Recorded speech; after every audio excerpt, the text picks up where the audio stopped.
एकनाथ आवाळ यांची एक कविता असतो. कहाणी एका कवितेची. घंटा झाली, वर्ग लागला भरू, गुरुजीच्या कवितेने तास झाला सुरू. पावसाची कविता घेतली शिकवायला, मध्ये मध्ये बोलायची परवानगी नाही कुणाला. शब्दाचा पाऊसच जणू होता बरसत, कवितेचा आशेजाई मनोमनी झिरपत. शेवटच्या बाकावर भिंतीला टेकून एक चिमुरडा होता डोळे गच्च मिटून.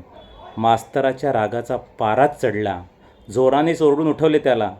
दमातच घेऊन विचारले त्याला, रात्री काय तू सिनेमा पाहिला? दमातच घेऊन विचारले त्याला, रात्री काय तू सिनेमा पाहिला? का गोडधोड जेवणावर ताव मारून आलास आणि वर्गात ढाराडूर झोपी गेलास? भेदरलेल्या डोळ्यांनी त्याने सराकडे पाहिले. भेदरलेल्या डोळ्यांनी त्याने सराकडे पाहिले. गरीब आहे तो सर, गरीब आहे तो सर, कुणी पटकन बोलले. गरीब गरीब मग कपड्याला कसा अत्तराचा वास? नाही सर, उदबत्त्याचा वास येतो खास.